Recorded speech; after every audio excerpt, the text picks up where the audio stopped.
महाभारत का युद्ध भारतीय इतिहास और पुराणों में अत्यंत महत्वपूर्ण और गहरे आध्यात्मिक एवं नैतिक शिक्षाओं से भरा हुआ है। इस युद्ध में न केवल अनेक पात्रों का साहस, वीरता और धर्म का परिचय होता है, बल्कि इसमें ऐसे कई अद्भुत घटनाएं भी घटित होती हैं जो रहस्यमय और आश्चर्यचकित करने वाली होती हैं। इनमें से एक घटना है अर्जुन का रथ जलना।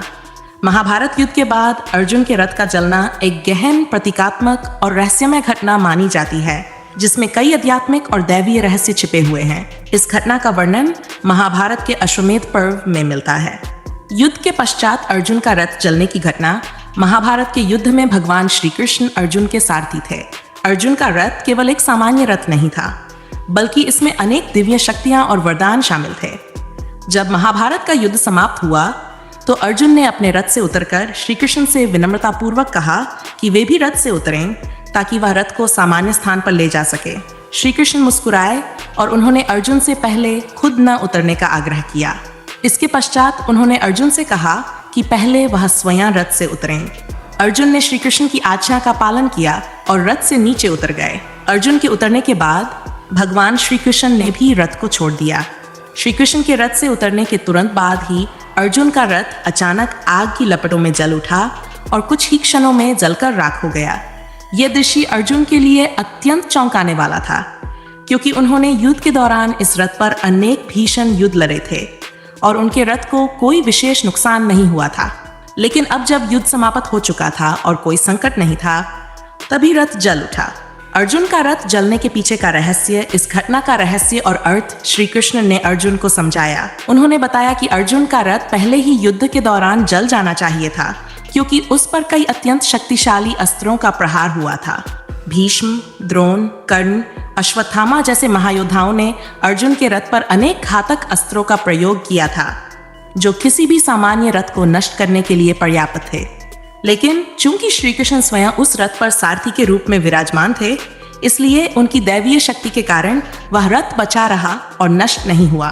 श्री कृष्ण ने कहा कि उनके दिव्य प्रभाव और अर्जुन की धर्मनिष्ठा के कारण वह रथ युद्ध के दौरान सभी अस्त्रों से सुरक्षित रहा।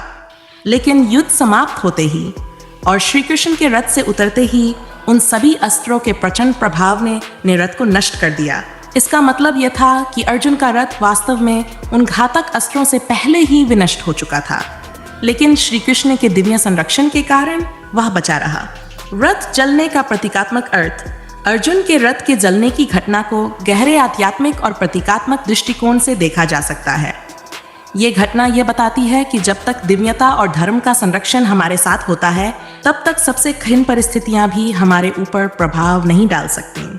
अर्जुन के रथ का युद्ध के अंत में जलना यह भी दर्शाता है कि दैवीय शक्ति और कृपा के बिना सांसारिक वस्तुएं और शक्तियां नष्ट होने के लिए बाध्य हैं। इस घटना से यह भी प्रतीत होता है कि अर्जुन का रथ केवल एक साधारण वाहन नहीं था, बल्कि यह धर्म और अधर्म के बीच चल रहे युद्ध का प्रतीक था। अर्जुन का रथ धर्म का प्रतिनिधित्व करता था, जो श्री कृष्ण की कृपा से अधर्म के शक्तिशाली अस्त्रों से भी अडिग रहा। लेकिन जैसे ही धर्म का युद्ध समाप्त हुआ और श्री कृष्ण, जो स्वयं भगवान विष्णु के अवतार माने जाते हैं, ने रथ से अपना स्थान छोड़ा, वैसे ही वह रथ उन अस्त्रों के प्रभाव से नष्ट हो गया। अर्जुन के रथ के जलने से सीख। अर्जुन का रथ जलने की घटना हमें जीवन में कई महत्वपूर्ण शिक्षाएं देती है। 1. दैवीय संरक्षण की महत्ता। जब तक हमारे जीवन में ईश्वर का संरक्षण और धर्म का पालन होता है, तब तक बड़ी से बड़ी विपत्ति और कठिनाई भी हमारा कुछ नहीं बिगाड़ सकती। अर्जुन का रथ इस बात का प्रतीक था कि धर्म की शक्ति से किसी भी संकट का सामना किया जा सकता है। संघर्ष का अंत। महाभारत का युद्ध अधर्म और अन्याय के खिलाफ धर्म की विजय का प्रतीक था। जब युद्ध समाप्त हुआ और अधर्म पर धर्म की विजय हुई, तब उस रथ का कार्य भी समाप्त हो गया। रथ का जलना इस बात का प्रतीक है कि जब संघर्ष समाप्त हो जाता है, तो उन साधनों का महत्व भी समाप्त हो जाता है। अर्जुन के रथ का जलना यह भी सिखाता है कि सांसारिक वस्तुएं, चाहे कितनी भी शक्तिशाली क्यों न हो, नश्वर होती हैं। चाहे कितना भी दिव्य संरक्षण क्यों न हो, अंततः प्रत्येक भौतिक वस्तु का नाश निश्चित है। जीवन की यह अस्थायित्वता हमें यह सिखाती है कि हमें अपने कर्म और धर्म पर ध्यान देना चाहिए, न कि केवल भौतिक वस्तुओं और साधनों पर। 4. सच्ची शक्ति का स्रोत। अर्जुन के रथ का जलना इस बात को भी स्पष्ट करता है कि सच्ची शक्ति श्री कृष्ण के रूप में दैवीय कृपा और धर्मनिष्ठा में होती है, न कि भौतिक साधनों या अस्त्र शस्त्रों में। अर्जुन के रथ को केवल श्री कृष्ण की उपस्थिति ने ही बचाया था। जैसे ही वह रथ से अलग हुए, वह नष्ट हो गया। इससे यह स्पष्ट होता है कि जब तक ईश्वर और धर्म हमारे साथ होते हैं, तब तक हमारी विजय और सफलता सुनिश्चित होती है। निष्कर्ष: अर्जुन के रथ के जलने की घटना महाभारत के युद्ध के बाद एक गहरे और गूढ़ प्रतीकात्मक संदेश को प्रस्तुत करती है। ये घटना ये सिखाती है कि जीवन में धर्म, सत्य और दैवीय कृपा ही हमें सबसे बड़ी बाधाओं से बचा सकते हैं। महाभारत के इस प्रसंग से हमें ये शिक्षा मिलती है कि जीवन में संघर्ष चाहे कितना भी बड़ा क्यों न हो, अगर हम धर्म के मार्ग पर चलते हैं और ईश्वर का आश्रय लेते हैं, तो हमें किसी भी संकट से डरने की आवश्यकता नहीं है।